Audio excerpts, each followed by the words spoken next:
नमस्कार। जनपक्ष में आपका स्वागत है।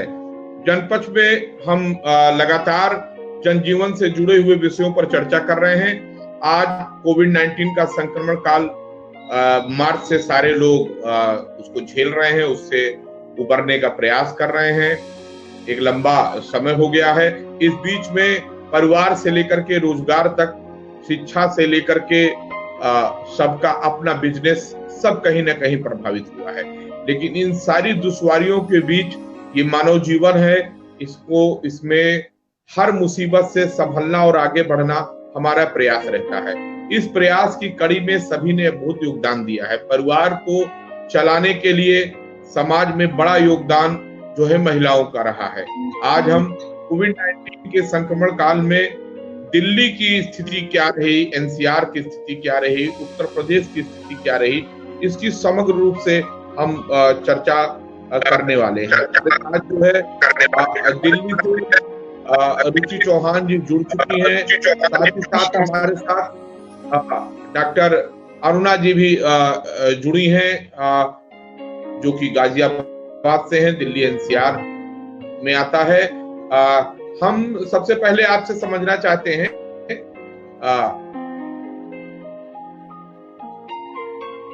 रुचि जी, आपको सूचना मिली अचानक कि ये इस तरह का एक संक्रमण जो है चाइना से इंडिया में आ गया है, और उस दिन जब प्रधानमंत्री ने स्वयं आगे आकर के इसकी चेतावनी दी और लॉकडाउन लगा, तब आपको क्या महसूस हुआ? इसकी भयावहता के बारे में, इसकी कैसा उस दिन आपको महसूस किया, क्या फील किया?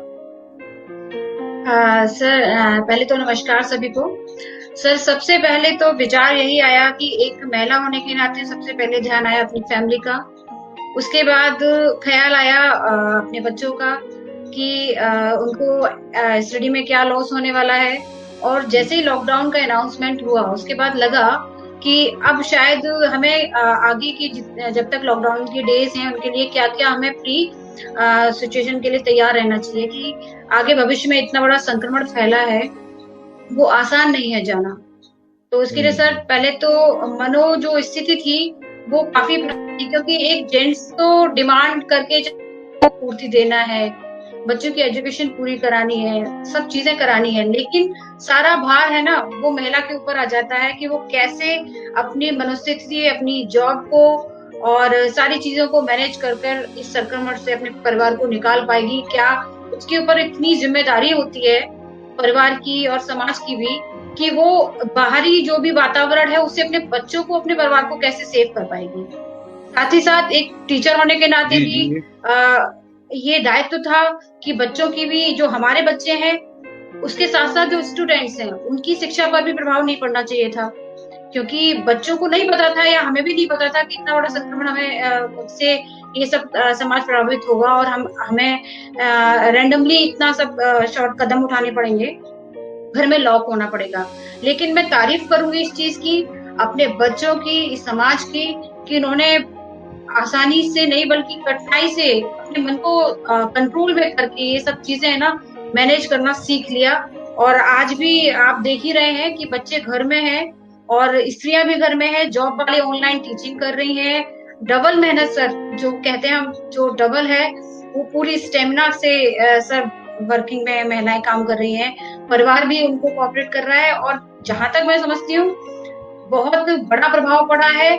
हम अपनी फैमिली को समय नहीं दे पाते थे, तो ये एक तरफ हमारे लिए नेगेटिव था कि इतना बड़ा हम पर प्रकोप आया है, लेकिन साथ ही साथ हमें परिवार को समझने में का मौका भी मिला, परिवार को हमें समझने का भी मौका मिला। बहुत आपने अच्छी बात कही, और ये बात हमारे विमर्श में लगातार, चूंकि हम परिवार के सभी अहम सदस्यों से, स्त्रियों से, बच्चों से, यहाँ तक कि हम 7th 8th के बच्चों तक से भी जनपक्ष में इस दौरान बात की है, युवाओं से बात की, ये सामाजिक और राजनीतिक हुई है, लेकिन अभी शायद कुछ प्रॉब्लम है, वो है नहीं। हम दूसरी आपसे जी डॉक्टर जी, यही है जो कोविड-19 का सामने आया, आप के सामने आपने भी महसूस किया। डॉक्टर अरुणा जी, तब ऐसा आपको लगा इससे कितनी बड़ी समस्या आपको मौजूद? सर एक्चुअली में ये कोविड-19 की वजह से जो इंडिया में इतनी सारी प्रॉब्लम्स आई ना, स्पेशली जो आर्थिक स्थिति है लोगों की, और आर्थिक स्थिति में भी स्पेशली वो लोग ज्यादा परेशान हुए हैं जो डेली वेजेस वाले होते हैं, जो सुबह कमाते हैं शाम को खाते हैं, उनको बहुत ज्यादा प्रॉब्लम फेस करनी पड़ी।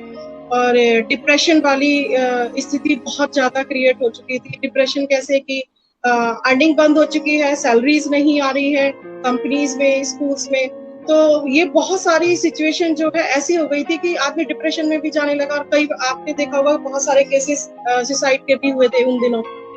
तो अगर हम नेगेटिव देखते हैं तो नेगेटिव के साथ साथ पॉजिटिव चीज भी थी वैसे, लेकिन नेगेटिव ज्यादा थी कि लोग सुसाइड भी कर रहे थे, फाइनेंशियल कंडीशन से बहुत ज्यादा, फाइनेंशियल क्राइसिस बहुत ज्यादा फेस कर रहे थे। इवन किसी किसी के यहाँ तो जो डेली वेजेस वाले होते हैं कि सुबह कमाना है शाम को खाना है, उनकी यहाँ बड़ी प्रॉब्लम हो रही थी। खाने की प्रॉब्लम्स भी उनके सामने खड़ी थी। उनके बीच में देखा आपने सुना होगा कि किराएदारों को मकान से निकाला जा रहा है, तो वो किराया भी नहीं दे पा रहे थे। इवन कई लोग ऐसे भी हो गए थे कि जो रोड पर आ गए थे बिल्कुल। तो अगर हम नेगेटिव तरीके से देखें तो लोगों ने फाइनेंशियली क्राइसिस बहुत ज्यादा फेस किया। लेकिन अगर थोड़ा सा हम पॉजिटिव भी देखते हैं इन चीजों को, पॉजिटिव वे में अगर हम बात करते हैं तो पॉजिटिव वे में ज्यादा चीजें अच्छी हुई है। जैसे लोग भाग दौड़ में लगे हुए अपनी लाइफ में कि जॉब कर रहे हैं, हस्बैंड के लिए टाइम नहीं है, वाइफ के लिए टाइम नहीं है, बच्चों के लिए टाइम नहीं है, तो वो एक छत के नीचे फैमिली एक साथ रही तो उन लोगों को बड़ा अच्छा लगा कि हम एक साथ लंच कर रहे हैं, एक साथ डिनर कर रहे हैं, हम एक साथ हैं।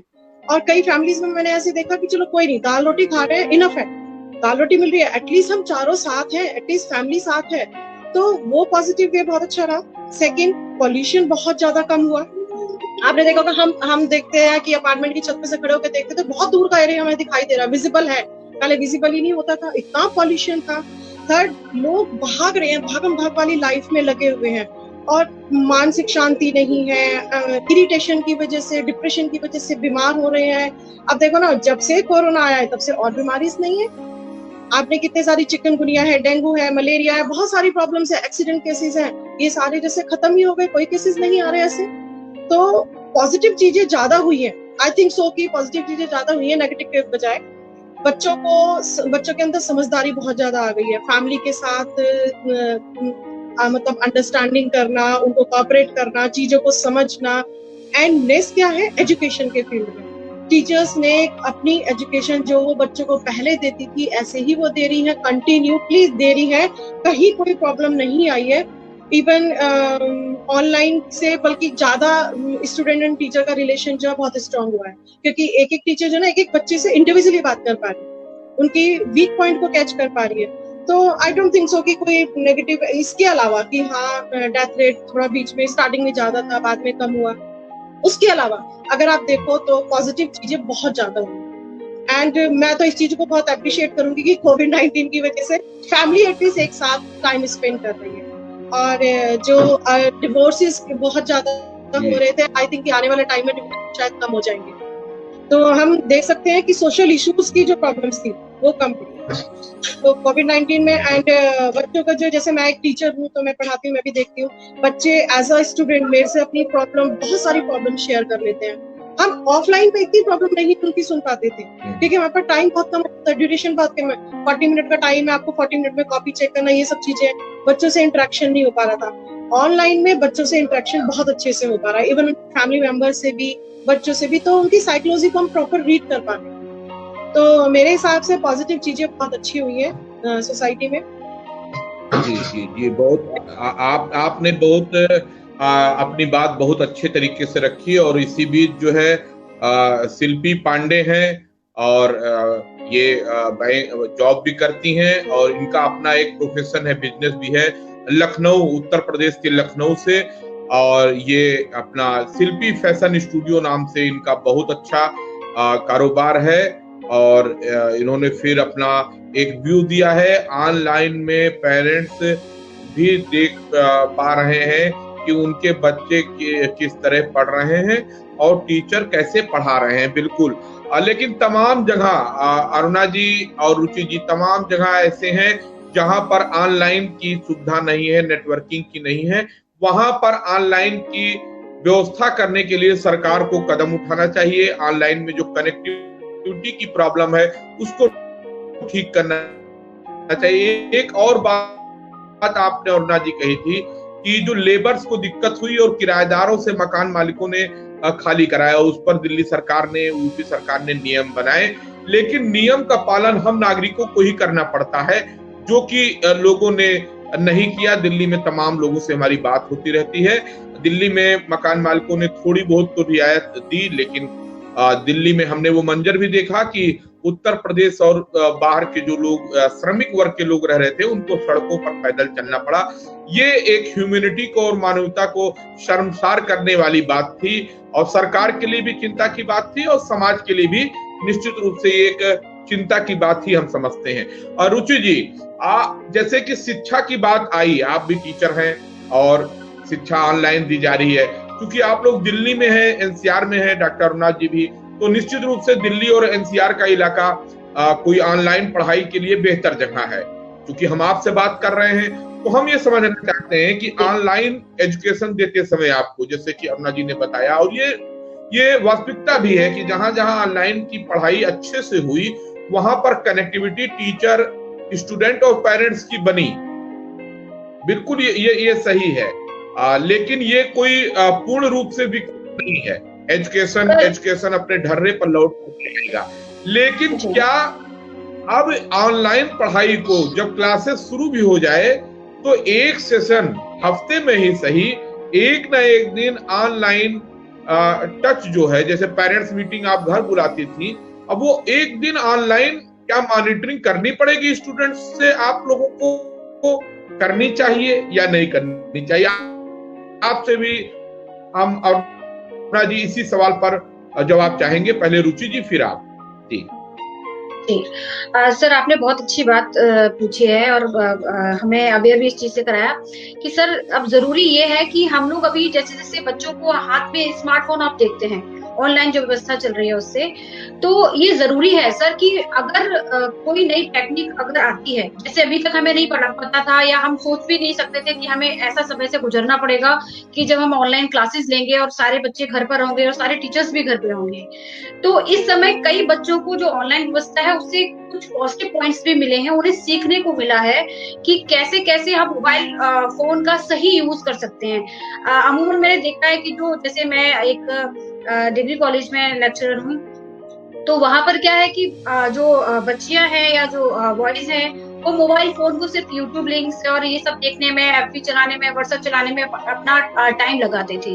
लेकिन ऑनलाइन शिक्षा से हमें जो सकारात्मक परिणाम मिले वो ये मिले हैं कि मोबाइल का कैसे अच्छे से इस्तेमाल और कर सकते हैं। तो मैं बड़ी खुश हूँ इस चीज से कि जैसे जैसे टीचर्स बच्चों को नई टेक्निक सिखा रहे हैं, ऑनलाइन सर्च करना, नई रिसर्च डाटा निकालना, कई एक टॉपिक को, जैसे बच्चे कॉमन स्कूल में आते हैं या कॉलेजेस में आते हैं तो वो क्या करते हैं कि एक बुक होती है जिनको हम रेफर करते हैं कि इस बुक से आप कंटेंट है वो देखिए, अच्छा है। लेकिन ऑनलाइन में जब वो एक चीज सर्च करते हैं तो सर मोबाइल से उनको और भी चीजें कनेक्टेड होकर मिलती जाती है। बच्चा सही दिशा में वाकई प्रगति करना चाहता है तो ये बहुत अच्छी चीज है। ऑनलाइन को प्रोसेस में जरूर लाना चाहिए। वीक में 2 डेज तो एटलीस्ट बच्चों को हमें ये शिक्षा व्यवस्था में लाना पड़ेगा और बहुत अच्छी बात भी है, हम उसको रखें तो बहुत ज्यादा जरूरी है। और साथ ही साथ जैसे कि हमने देखा है कि जो स्मार्टफोन से सर सिर्फ शिक्षा ही नहीं, कई बच्चों ने आर्ट एंड क्राफ्ट सीखा है। छुट्टियों में मैंने देखा है कई बच्चों के जब व्हाट्सएप स्टेटस चेक करते हैं, कभी हम लोग देखते हैं फोन पे टाइम वेस्ट करते हैं, तो वो ऑनलाइन में कई चीजें, जैसे कुकिंग करना है, आर्ट है। हमारे जो होम साइंस के बच्चे हैं उन्होंने तो सर बहुत ज्यादा सीखा है, कैसे कैसे एक प्रेजेंटेशन तैयार करते हैं, वेबिनार कैसे प्रेजेंट करते हैं, कैसे लोगों से सोशल मीडिया का सही यूज कर सकते हैं।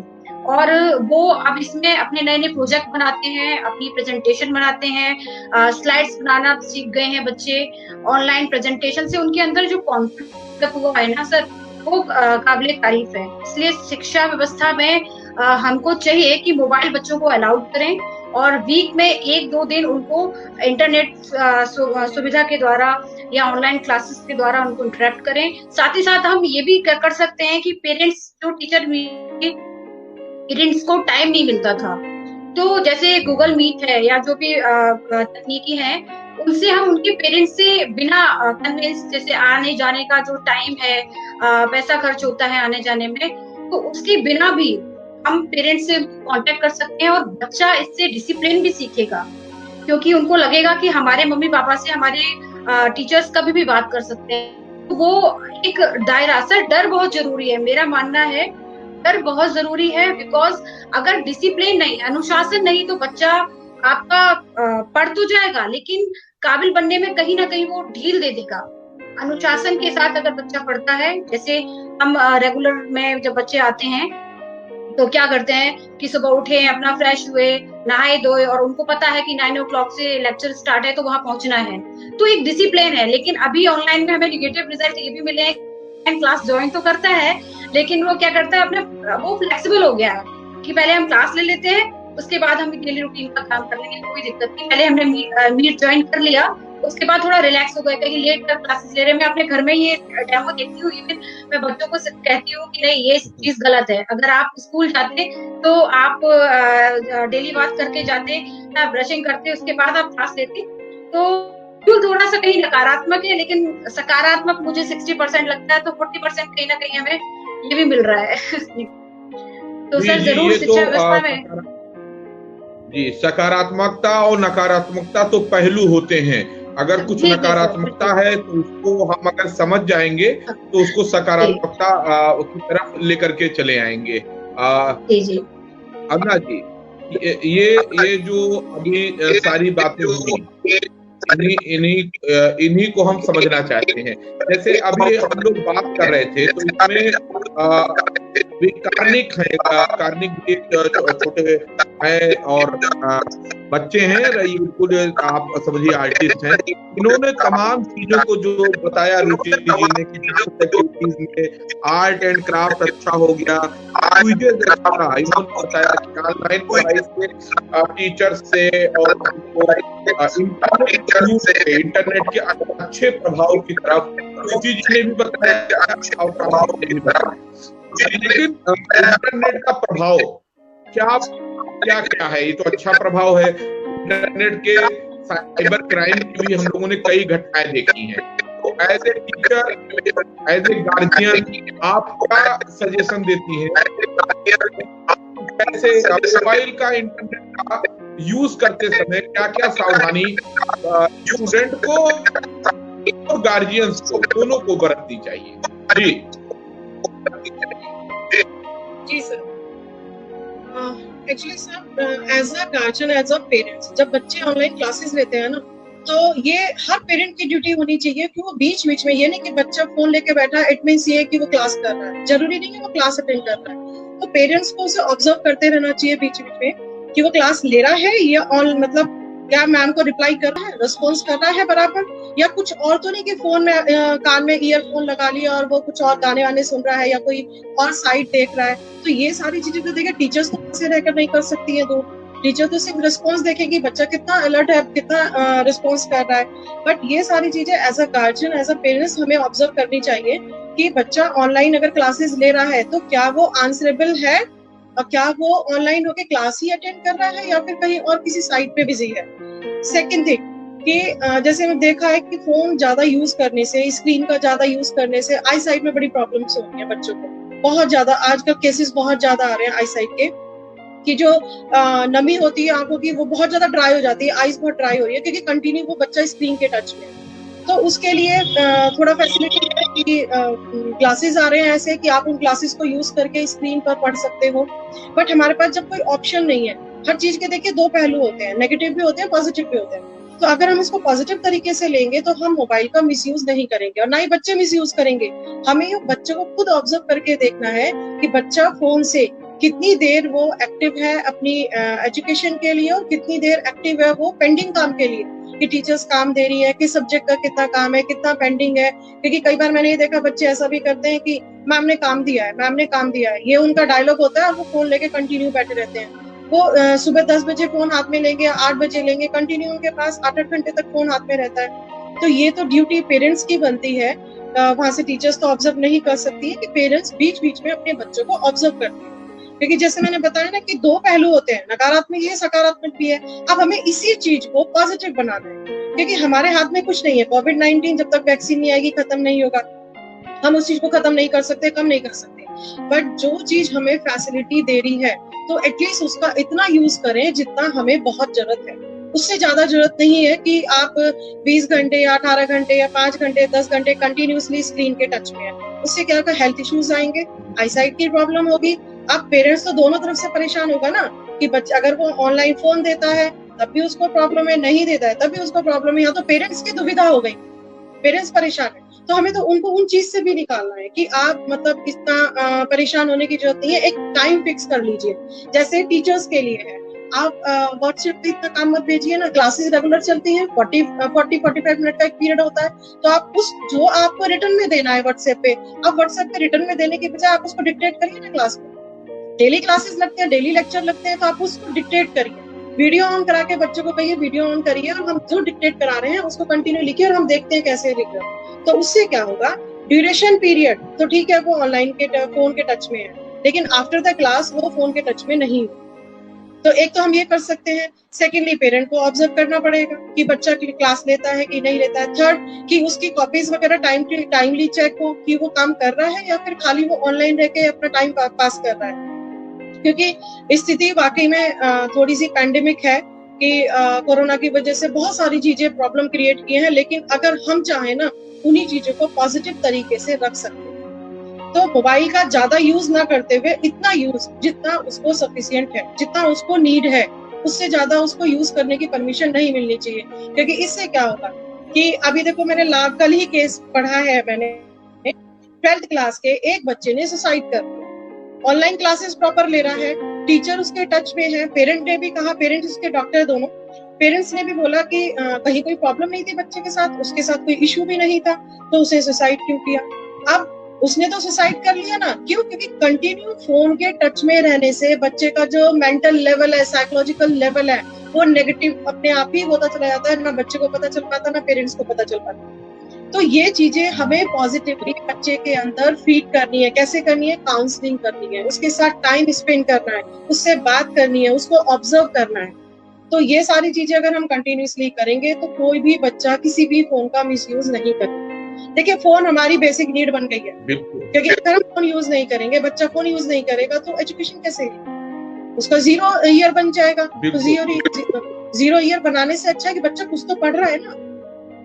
अभी मैं जैसे 11th-12th के बच्चों को देखती हूँ, 80% बच्चा अपने कॉन्सेप्ट क्लियर है, उसको पता है कि क्या है। अगर ऑनलाइन क्लासेस नहीं होती तो उसको ये तो नहीं पता होता 11th में क्या सिलेबस चेंज हुआ है, क्या है, क्या कंटेंट है। 12th के बच्चे को नहीं पता होता, 0 वैल्यू हो जाती ईयर की, तो उसमें क्या होता है, बच्चे का 1 ईयर भी ड्रॉबैक तो यही हो गया कि 1 ईयर उसका खराब हुआ, प्लस उसको यही नहीं पता है कि क्या करना था क्या नहीं करना था, और खाली घर में खाली होता तो डिप्रेशन में आता, गलत रास्ते पे चलता। अब ये ऑनलाइन एजुकेशन की वजह से बच्चा बिजी भी है, काम भी कर रहा है और एजुकेशन के टच में भी है। और सबसे बड़ी बात कि उसका जो साल है वो 0 नहीं हुआ डिक्लेयर, नहीं तो 0 डिक्लेयर हो जाता तो और ज्यादा प्रॉब्लम हो जाती। अब इसमें ड्यूटी सबसे ज्यादा टीचर्स एंड पेरेंट्स की बनती है। चलिए, उनकी टाइमली काउंसलिंग करना, उनको ऑब्जर्व करना। जी, आपने सारी बातें विस्तार से बताई, और इसमें एक बात बहुत महत्वपूर्ण आपने की, जो शिक्षक का, टीचर्स का काम होता है, बातों बातों में आपने उस चीज पर भी ध्यान दिलाया जिसको कल प्रधानमंत्री नरेंद्र मोदी ने अपने संबोधन में किया और कहा कि जब तक दवाई नहीं तब तक ढिलाई नहीं। और दूसरी बात, ऑनलाइन शिक्षा का जो उपयोग है, किसी भी चीज का, हमारे हाथ में जो चीज है उसका सही उपयोग हम करेंगे तो उसका फायदा मिलेगा, और अगर उसका हम दुरुपयोग करेंगे या अति उपयोग करेंगे तो उसके हमको साइड इफेक्ट और नकारात्मकता मिलेगी। तो सकारात्मकता और नकारात्मकता हर वस्तु के साथ, हर विषय के साथ जुड़े होते हैं। सकारात्मकता तभी परिवार कि लोग अपने बच्चों को ले जा पाएंगे जब खुद उनकी नजर अपने बच्चों पर भी रहेगी। बिल्कुल पुरातन काल से चला आ रहा है कि परिवार जो है किसी भी व्यक्ति की प्राथमिक पाठशाला होती है, और स्त्री के बारे में कहा गया है कि जब एक स्त्री पुरुष अगर शिक्षित होता है तो वो खुद शिक्षित होता है, और बहुत कोई जागरूक पुरुष होता है तो वो समाज में अपना योगदान देता है। इसलिए हम महसूस करते हैं कि स्त्रियों के ऊपर ज्यादा जिम्मेदारी है परिवार के साथ साथ समाज को भी सहेजने की। आपने रुचि जी, आपने ये महसूस किया होगा कोविड-19 में कि लोग परेशान हैं, ऐसे लोग जो जरूरतमंद भी रहे। आपने जिक्र किया और नजू ने भी किया कि बहुत से लोग मजदूर थे जो परेशान थे, खाने को नहीं था। तो इस तरह के हालात जहां आप हैं सोसाइटी में आते जाते ऐसे लोग दिखे होंगे, उन लोगों की मदद कैसे हुई? समाज में जागरूक लोगों ने कैसे मदद की अपने को सुरक्षित रखते हुए? क्योंकि सबसे बड़ी बात थी खुद को सुरक्षित रखना। जी,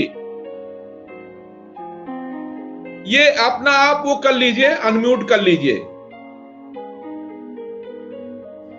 सर, ये बहुत बड़ा समाज में नया पक्ष देखने को है, या कहिए कि पहले लोगों को समय नहीं मिल पाता था कि वो किसी समाज की सेवा में अपना योगदान दे पाए। सुबह वही 8 से शाम को 9 बजे तक का उनका डेली का रन एक कठिन, लेकिन इस जो कोविड-19 के समय में देखा गया, लोग सामने निकल कर आए हैं मदद करने, उनका एक अलग रूप देखने को मिला है। हम आसपास के लोगों को देखते हैं, जैसे आपने देखा होगा हमारे जो सेलिब्रिटी सोनू सूद, उन्होंने एक अपना एक नया अंदर से जो उनकी मानवता का रूप था वो दिखाया। और ऐसे सिर्फ एक नहीं, हजारों लोग हैं जिनके पास धन तो है लेकिन वो यूज नहीं कर रहे थे और उनको समझ में नहीं आ रहा था, उनको एक मौका मिला। मैंने देखा है कि कई लोग जगह जगह खाना खिला रहे थे, कई लोग सामने निकल कर आए हैं जिन्हें जो जैसी हेल्प कर, जैसे कि मेरे पक्ष में पास में ही एक अनाथ आश्रम है, मुझे लगा कि मुझे वहां पर बच्चों की हेल्प करनी चाहिए, तो साइलेंटली कई लोग है ना दिखावा करते हैं, लेकिन कई लोग छुपकर मदद करते हैं। तो वो एक रूप कि हमारे आसपास वालों को मैंने कम्युनिटी बोले कि ऐसे आश्रम में सिलेंडर है, आटा है, तो लोग खुलकर सामने आए हैं सर, और उन्होंने मदद की है। अनाथ आश्रम में लोगों को कपड़े, जो पुराने बच्चे थे जो कि आना जाना सब लोगों का मतलब बंद हो गया था, अनाथ आश्रम में लोग जाते पीते देते थे, तो हमारे पूरी जितनी सोसाइटी आसपास की है उन्होंने मिलकर उन बच्चों की मदद की है। समय समय पर जाकर उनको खाने पीने का सामान, उनकी बुक्स, जो घर पर पड़ी हुई बुक्स थी, हम लोग वेट करते थे कि संडे आएगा तो उनको निकालकर हम किसी को दे देंगे, कबाड़ी वाले को दे देंगे, या समझ में नहीं आता था क्या करें। तो लोगों को सही उपयोग अपने समय का, अपने धन का और अपनी हेल्थ को सुरक्षित रखते हुए अपने स्वास्थ्य का भी ध्यान रखता है कि हमको कितनी दूरी, 2 गज की दूरी बनाकर रखनी है, रहकर लोगों को कैसे चीज देनी है ना, और उनकी मदद और कैसे कर सकते हैं। जैसे कि हमारे भाई रहते हैं तो खाने का सामान दे रही हूँ, उन्होंने बड़े अच्छे से कहा कि हमारी ग्रोसरी की शॉप है, कि वो आप लेके जा सकती है। तो मैंने कहा नहीं सर, आपको जो ठीक लग रहा है आप उनको दे दीजिए, या आप, मैंने उनको फोन नंबर दिया तो लोग, उन्होंने अपना वही फोन नंबर दूसरे में सर, और सिर्फ मेरा तो एक कदम था। मैंने देखा कि मैंने जब फोन करके उनको पूछा कि सर आपको किसी हेल्प तो नहीं है, मैम लोग आए थे और वो बच्चों को, सिर्फ हमारे पास 45 बच्चे हैं, उन्होंने आकर मदद की। काम वाले जो लोग थे घर बैठे हम लोगों ने पे भी किया है। लोगों ने अपने जो मेड हैं, लेबर है, उनको, सर गवर्नमेंट तो हमारे लिए कर रही है लेकिन अपनी ऑन सैलरी से बिना को पेमेंट किया है। तो लोगों का एक जो मानवता वाला रूप है ना सर, वो भी निकलकर सामने आए हैं। तो इससे बड़ा पॉजिटिव इफेक्ट पड़ा है लोगों को आपस में कनेक्ट होने वाला, कि लोगों को समझ में आया है कि फीलिंग्स के साथ अगर हम चलते हैं तो सर एक बहुत अच्छा रूप है समाज का, बहुत पॉजिटिव रूप है। अगर आप लेते हैं तो आप समाज देना नहीं, आप उनसे लेते नहीं, आप उनको अगर देंगे तो उसके रिटर्न में आपको और डबल होकर मिलता है। प्यार सर, ये चीजें बड़ी मायने रखती हैं और अपने लोगों के साथ इस समय बड़ा अच्छा मौका मिला है हम लोगों को 5-6 महीने का, ये कि हम लोग लोगों से जुड़ गए हैं। परिवार, आसपास के इलाके के लोग हमसे कनेक्ट हो गए हैं, जिनसे हम दिल की बात पाते थे, उनका दर्द समझ नहीं पाते थे, सिर्फ काम काम काम। और इस कोविड-19 ने हमें मानवता भी सिखाई है, लोगों का एक नया रूप देखने को मिला है। अरे दिल्ली में मैंने ये देखा है कि लोग जो बिजनेस वाले, सर्विस वाले भी थे, उन्होंने लोगों की बहुत मदद की है और सारे लोगों खुलकर सामने आए हैं सर मदद के लिए। ये बहुत आपने अच्छी बात बताई। और दिल्ली ने वो भी मंजर देखा कि लोग परेशान जा रहे थे, उसके बाद लोगों ने मदद भी की। और जैसा कि मैंने पहले बताया कि तमाम हमारे जानने वाले लोग दिल्ली में रहते हैं, उनसे जब बातचीत हुई तो लोगों ने केवल किराएदारों और मकान मालिक की जो शुरुआती दिक्कत थी उस दिन थी वो बताया। उसके बाद जब लोगों को समझ में आया तो लोगों ने कोऑपरेट भी किया है।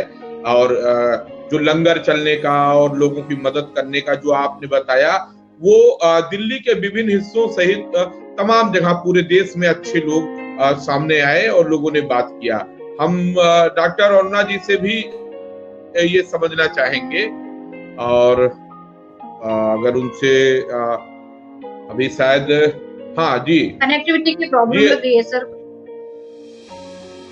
हाँ नहीं है, आ गई हैं।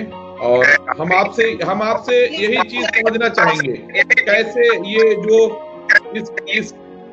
इस क्राइसिस में सोशल रिस्पॉन्सिबिलिटी कैसे निभाई लोगों ने।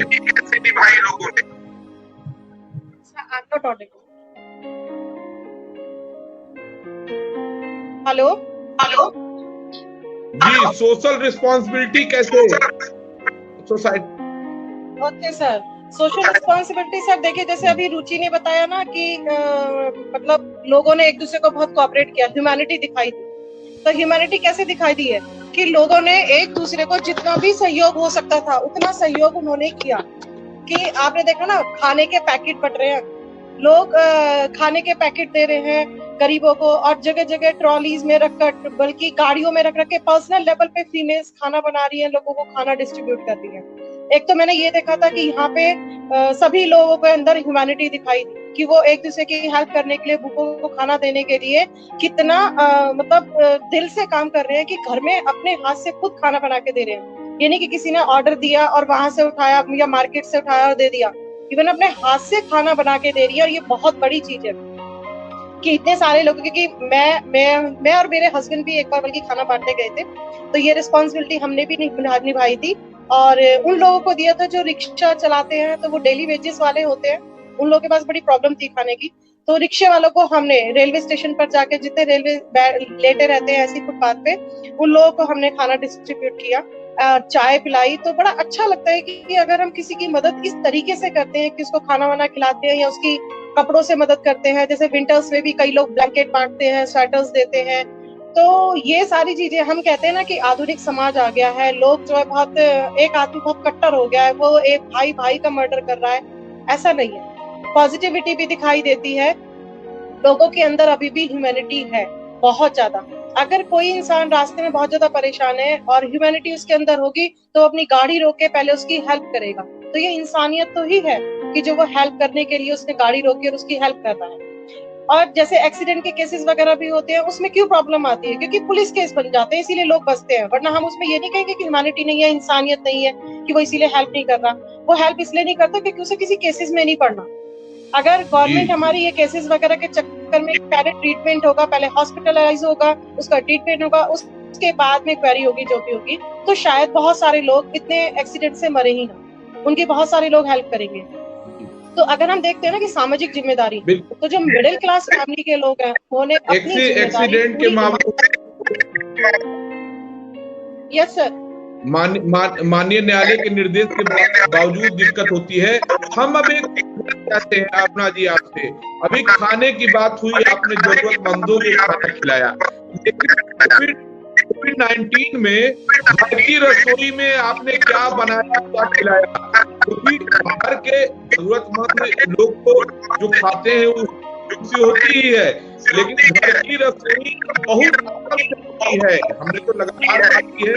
आज ये हम कर रहे हैं कोविड-19 के पीरियड में, तो इसमें रसोई में जो बना वो इत्मीनान से बच्चों को सिखाया, आपने सिखाया, बाकी लोगों ने क्या अपनी रसोई का कुछ शेयर करिए, रसोई कैसे सिखाया आपने जी। अरुणा जी बताइए।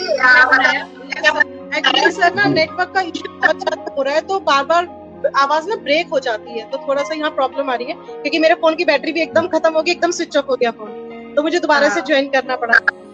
जी सर, आप मुझसे पूछ सकते हैं दोबारा, आप क्या पूछना चाह रहे हैं? सर मैं आपने किचन में क्या बनाया, घर के लोगों को क्या बना के खिलाया? अपने अपने किचन का बताइए। बाहर का हो गया, पढ़ाई हो गई, शिक्षा हो गई, घर की रसोई के बारे में बताइए। सर जो मेरे बच्चे बोलते हैं मैं तो वही करती हूँ। जैसे मेरे बच्चों को छोले भटूरे का बहुत शौक है, छोले कुलचे का बहुत शौक है, तो मैं बहुत ज्यादा बनाती हूँ। एंड मुझे खाना बहुत अच्छा नहीं आता, मैं बहुत परफेक्ट नहीं हूँ, बल्कि मेरे हस्बैंड बहुत परफेक्ट है, वो बहुत अच्छा खाना बनाते हैं, और इवन वो घर में बनाते हैं तो पूरी सोसाइटी को खिलाते हैं बनाकर। जैसे वो राजस्थानी डिश होती है ना, गट्टे की सब्जी, वो बहुत फेमस है यहाँ पर इनके हाथ की, तो मेरे हस्बैंड पूरे अपार्टमेंट को गट्टे की सब्जी खिलाते हैं। एंड राजस्थानी कढ़ी बहुत अच्छी बनाते हैं।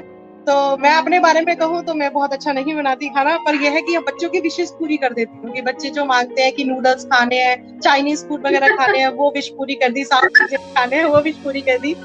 अगर इंडियन खाने की बात करें तो बस एक ही गृहिणी वाला रोल प्ले कर लेती हूँ, बस बहुत अच्छी कुक नहीं हूँ। लेकिन कोविड-19 में बच्चों को और घर के सभी लोगों को, जो आप लोगों से बातचीत में और घर में मैं खुद अनुभव किया हूं कि घर की रसोई से बहुत कनेक्टिविटी हुई है और लोगों ने इत्मीनान से खाना खाना सीख लिया है, आनंद लिया है। जी अरुचि जी। सर मैं एक मिनट बोलना चाहिए। सर हमारे यहाँ तो खाने का बड़ा यही प्रश्न आपसे है जी। जी सर, बहुत अच्छा सिस्टम रहा। छुट्टियों में मैंने कुकिंग जो रेगुलर आती थी उसे छोड़कर मैंने नई नई डिशेस बनाई, स्वीट्स हो, डिजर्ट्स हो, और चाहे Italian. First time Italian try करना शुरू किया, मैंने कहा इटालियन बनाकर देखती हूँ। और बच्चों को, थोड़ी मेरे बच्चे यंग एज के हैं, तो उन्हें जैसे लजानिया है या इस टाइप के पसंद है। सर इस बार उन्होंने फुल एंजॉय, मेरी पूरी सेवा ली है, पूरे घर ने मेरी बहुत ज्यादा वाली सेवा ले ली। और खाने में डिफरेंट वैरायटीज का डेली एक फटाफट आ जाता था नीड कि आपको ये बनाना है। अभी हमारे डॉक्टर ज्योति श्रीवास्तव मैम कुछ कह रही है कि कोरोना ने बताया कि भारत में आज ही भावनात्मक स्तर पर संस्कृति और सभ्यता को जीवंत रखते हुए विशेष रूप से महिलाओं को योगदान को नमन करते हैं। बिल्कुल ठीक कहा है आपने। वही हुआ है कि हमने को बांधने का एक जो हमें समय मिला है सर, का भरपूर कहते हैं आनंद उठाया है। हस्बैंड को कभी अच्छे से बैठा के खाना नहीं खिला पाया था, क्योंकि उनको भी भागना होता था, हमें भी, बच्चे सुबह मॉर्निंग में निकल जाते थे। तो एक फुल हेल्दी डाइट, ब्रेकफास्ट क्या होना चाहिए, लंच क्या होना चाहिए, मिड ब्रेकफास्ट में हम क्या दे सकते हैं, मिड लंच में क्या दे सकते हैं, और डिनर में हम हेल्दी डिनर कैसे दें। जैसे अभी ये पॉजिटिव पॉइंट मेरे माइंड में आया है कि हम आयुर्वेद की तरफ भागे हैं। हमने जो अपनी प्राचीन सभ्यता से सीखा था, जैसे कि हम तुलसी का यूज करना भूल गए थे, काली मिर्च और लौंग, इलायची, ये सब चीजें हम अवॉइड करने लगे थे। सोचते थे फटाफट वो एक पैकेट में आता है, उसको डालो और बन जाते हैं। लेकिन हमें टाइम मिला है, अगर हम पॉजिटिव तरीके से देखें तो सर हम वापस आयुर्वेद की तरफ को पसंद करने लगे हैं, उस तरफ भागने लगे हैं। जैसे बच्चों को मॉर्निंग में गुनगुना पानी देना, सर हम रेगुलर में होती तो ये सब नहीं कर पाते। और अदरक, इलायची है, लौंग, काली मिर्च का पानी देना, उनकी इंग्रेडिएंट्स को जो मसाले हैं हमारे आयुर्वेदिक है। जैसे मैं डेली बाबा रामदेव का जो शो देखती हूँ, मॉर्निंग में भी योगासन वाला, तो बच्चे भी इंटरेस्ट लेते हैं और वो जानने लगे हैं कि इंडिया की जो कल्चर है, इंडिया की जो संस्कृति है, भारत की, हमारे भारत की, सर वो पूरे विश्व में जानी गई है। उनके, हमारे जो नुस्खे हैं, पुराने दादी माँ के नुस्खे, और जिनको हम भूल गए थे, वो हमारी पुरानी किताबें फिर से खुल गई हैं। पुरानी जो गूगल पर सर्च में सबसे नीचे पहुंच गए थे, वो दोबारा फिर से टिप पर ऊपर आ गए। बड़े इंटरेस्ट के साथ उनको फॉलो कर रहे हैं, सीख रहे हैं और अप्लाई कर रहे हैं अपने बुजुर्गों, अपने बच्चों के साथ, अपनी पूरी फैमिली के साथ। सब चीजें कहते हैं एक लेवल में आ गई है। जो हाई लोग थे, जो हाई लेवल के लोग थे, वो भी समझ गए हैं कि मनी बचाकर कुछ नहीं होगा। अगर क्वालिटी टाइम अगर आप अपनी फैमिली के साथ बिताते हैं, अपने लोगों को आप सेफ रख सकते हैं, यही एक अच्छी वेल्थ है, यही एक धन है जिसको आप जीवन रखने को जोड़ तो आप धनवान है। अदरवाइज इस पैसे का कुछ नहीं होना है सर। इस संस्कृति में, इस अपने भारत में सबसे अच्छी चीज क्वालिटी है जी, कि फैमिली को सर्वोपरि मानना लोगों। जी जी जी। इस बीच श्रीवास्तव जी का दूसरा भी कमेंट आया और उन्होंने बताया जो भी आप लोगों ने कहा था। उन्होंने बताया कि भारत आज की भावनात्मक स्तर पर संस्कृत और सभ्यता को जीवंत रखा है। विशेष रूप से महिलाओं के योगदान को नमन करती हूँ। और डॉक्टर ज्योति जी जो है राष्ट्रीय अध्यक्ष हैं महिला इकाई की, नरेंद्र मोदी विचार मंच की। और डॉक्टर ज्योति जी का एक बार सम्मान दिल्ली में एक ऑडिटोरियम में हुआ था। संयोग से उस समय मैं दिल्ली में था, कोविड-19 का संकट काल नहीं चल रहा था, उसके पहले की बात है। तो सोशल मीडिया से जानकारी मिली थी, तो मैं उस सम्मान समारोह का प्रत्यक्ष जो है गवाह भी रहा हूँ। मुलाकात काफी अच्छा जो है, आपका सामाजिक जो है राजनीतिक सामाजिक दोनों आपकी दखल है। और डॉक्टर अरुणा जी जुड़ चुकी है जब कोविड-19 का संक्रमण काल खत्म हो। और हम चाहेंगे कि डॉक्टर अरुणा जी ने जो बताया भाई साहब के बारे में कि बहुत बढ़िया बनाते हैं, राजस्थानी का भी सब और पूरे अपार्टमेंट बनाते हैं, तो कभी वो समय अभी आएगा जब कोविड-19 खत्म होगा और दिल्ली भी आना होगा, तो रुचि जी आप लेकर के चलेंगी। अरुणा जी क्या है ये जिम्मेदारी जो है होगी कि आप आपके सर आपको तो मुझे मौका नहीं मतलब वही कह रहे हैं चलेंगे। और जी रसोई में भाई साहब के हाथ का भी बना खाएंगे। और हम अपने विमर्श में एक अंत में एक चीज ये कहते हैं कि जो हमारे साथ बात करते हैं वो जनपक्ष का हिस्सा बन चुके होते हैं, इसलिए हम ये चाहते हैं कि जनपक्ष में रह करके शामिल होकर आपको कैसा लगा और जनपक्ष को और कैसे आगे बढ़ाया जाए, किन विषयों को शामिल किया जाए, कैसे और लोगों को शामिल किया जाए, इसमें आपको क्या महसूस होता है, आपका क्या योगदान रहेगा। सबसे मैं अब चाहता हूं कि अरुणा जी आपकी राय आए। जी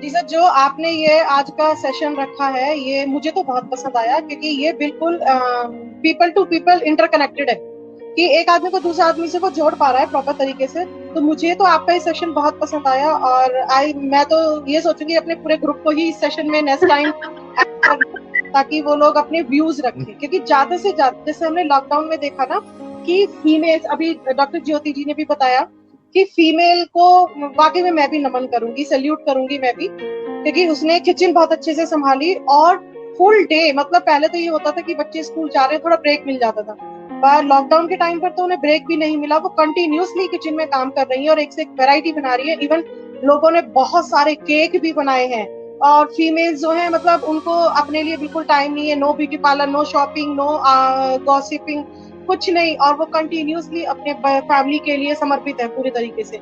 एक से एक वैरायटी बना के खिला रही है। जो बच्चे कह रहे हैं, मैंने कई घर, जैसे मैंने भी ट्राई किया था केक, मैंने भी बनाया था अपने बच्चों के लिए एंड चाइनीज फूड भी ट्राई किए थे, तो मैंने बहुत सारी फीमेल्स को देखा है, बहुत सारी क्या 90% फीमेल्स लगी हुई थी इसमें कि वो एक से एक वैरायटी बना के खिला रही थी।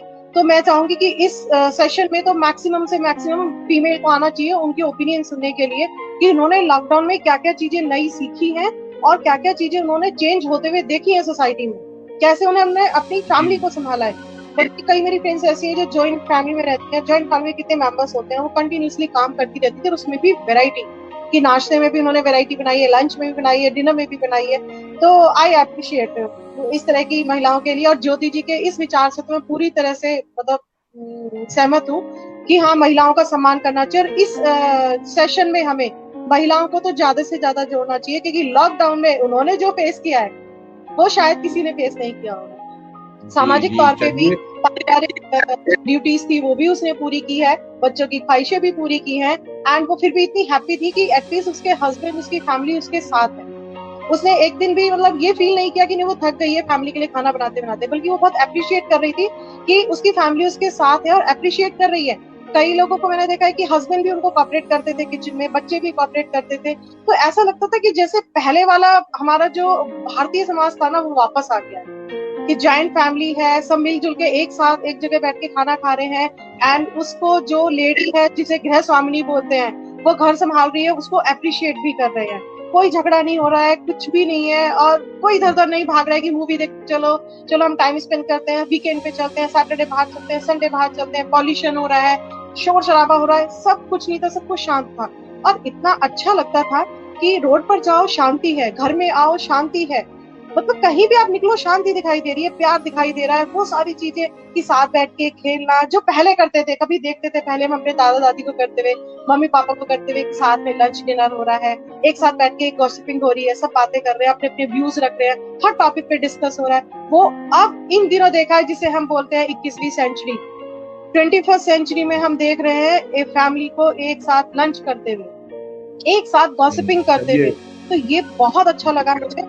अगर हमारी सोसाइटी में ये कंटिन्यूसली चलता रहे कि फैमिली एक दूसरे को टाइम दे रही है, बच्चे अप्रिशिएट कर रहे हैं, तो आई थिंक कि ना तो डिवोर्स केसेस होंगे, ना मर्डर केसेस होंगे, ना सुसाइड के केसेस होंगे, ना ही इंसान जो है डिप्रेशन में जाएगा। इतना डिप्रेशन के केसेस जो बढ़ रहे थे वो थोड़े डाउन हुए, तो वो इतना नहीं जाएगा। तो आई थिंक कि सोसाइटी हमारी तभी बदल सकती है जब हमारा परिवार बदले। तो सबसे पहले हमें अपने परिवार से ही शुरुआत करनी चाहिए। तो ये सेशन मुझे बहुत पसंद आया sir, and thank you so much इसका एक पार्ट बनाने के लिए और भी ओपिनियन सुनने के लिए आपकी, रुचि जी की। Thank you so much. जी सर। जी तो जनपक्ष में शामिल होके आपको कैसा लगा रुचि जी? सर मुझे बहुत अच्छा लगा। आप हिस्सा हैं तो जी सर सबसे बड़ी बात से पूछी कि आपको कैसा लगा, तो सर जाहिर सी बात है कि अपने विचार जो हमने अभी 6 मंथ से समय बिताया है उसको शेयर करने का आपने हमें जो मौका दिया उसके लिए मैं आपकी बहुत बहुत आभारी हूँ। साथ ही साथ आपने एक चीज पूछी है कि जनपक्ष में आप क्या सुनना चाहेंगी, नेक्स्ट कोई टॉपिक हो या कुछ है, तो सर मैं मिस करती हूँ, वो मैं शेयर नहीं कर पाती, वो मैं आज कहना चाहती हूँ कि हम सब चीजें सीख रहे हैं, मॉडर्नाइजेशन हो रहा है, बच्चे स्मार्टफोन बच्चों के हाथ में आ गया है, पर एक जो चीज है बच्चों की सभ्यता और जो नैतिकता है, मुझे कहीं ना कहीं याद आता है कि जब हम बचपन में थे तो हम खाना खाने से पहले भोजन मंत्र किया करते थे। आज बच्चे आईसीएसई बोर्ड में आ गए हैं, तो हुआ ये कि सर हमारी जो वैदिक संस्कृति थी ना वो कहीं ना कहीं विलुप्त हो गई। मैंने ये चीज बड़ी मिस की है इन छुट्टियों में कि बच्चे उठते हैं, पहले हम लोग प्रातः स्मरण करते थे, शिशु मंदिर की मैं पढ़ी हुई हूँ, तो सुबह उठती थी प्रातः स्मरण करती थी, वो चीज सर विलुप्त हो गई। तो मैं चाहती हूँ कि महिलाओं को इस चीज में भी सोचना है कि हमारे बच्चे, हमारे श्लोक, अब आज पूछा जाए तो वो उनको कई बच्चों में नहीं, मैं अपने बच्चों की भी बात करती हूँ सर, उनको श्लोक याद नहीं है, जैसे संस्कृत को उनको एक सब्जेक्ट बनकर रह गया है, जबकि हमारे समय में ऐसा होता था कि हम स्टार्ट करते थे अपना प्रातः स्मरण से, फिर भोजन में हम लोग एक मंत्र पढ़ते थे, मंत्र पढ़ने के बाद भोजन स्टार्ट करते थे, और रात में हम लोग जब सोते थे तो सबकी मात्र को प्रणाम करके सोते थे, सुबह उठते थे तो प्रणाम करके उठते थे। सर ये चीज मेरे को बड़ी खलती है, मैं चाहती हूँ कि एक टॉपिक आप जरूर नैतिक शिक्षा के ऊपर रखें कि बच्चों में हम जो संस्कार नहीं डाल रहे हैं सर, आगे जाकर ये अपने बच्चे, अपने आने वाली पीढ़ी को ये संस्कार कैसे ट्रांसफर करेंगे। हम तो अपने बच्चों को सिखा रहे हैं लेकिन उनमें कहीं ना कहीं जा रही। तो सर मैं चाहती हूँ कि आपके पास जो जनपद से एक बार कभी कोई टॉपिक अगर आप रखना चाहते हैं तो एक बार नैतिकता पर और अपनी वैदिक संस्कृति पर और सभ्यता पर एक जरूर टॉपिक रखिएगा। मेरी हार्दिक इच्छा है कि मैं अपने बच्चों को इस तरफ उनका रुख मोड़ूं, जिससे कि उनको जो अंदर की प्योरिटी है, अंदर अपना अस्तित्व है, वो समझने का मौका मिले और हम किस चीज से जुड़े हैं। संस्कृत एक विषय बनकर ना रह जाए सर। हम जो विदेशों में संस्कृत के लेक्चर्स होते हैं उनको सब्जेक्ट बनाया जा रहा है और हम वो चीज खो रहे हैं सर। तो हम चाहते हैं, हमारे माननीय प्रधानमंत्री जी से भी मेरा ये आग्रह अक्सर रहेगा कि हम कोड रख रहे हैं सब्जेक्ट, लेकिन अपनी जो नैतिक शिक्षा है ना सर, उसका भी एक सब्जेक्ट बनाया जाए। हमारे जो विषय है, मंत्र है, भोजन मंत्र है, आपका प्रातः स्मरण मंत्र है, भूमि को चरण स्पर्श करना है, भूमि का धन्यवाद करना है, रात को सोते समय ये सब चीजें प्रणाम करके सोना है, ये सर चीजें बच्चों को सिखानी बहुत जरूरी है, क्योंकि सर इससे अनुशासन भी रहता है, संयम भी रहता है और बच्चों में नैतिकता भी रहती है। वो किसी का बुरा नहीं कर सकते, एक अच्छे इंसान बन सकते हैं सर। बिल्कुल तो आप ये टॉपिक जरूर रखिए। बिल्कुल आपने बहुत एक अच्छा सुझाव दिया। सरकार अपना काम करेगी और समाज के एक जिम्मेदार नागरिक होने के कारण हम अपना काम करेंगे। हमारा जो स्त्री मंच चलता है, बाल मंच चलता है, युवा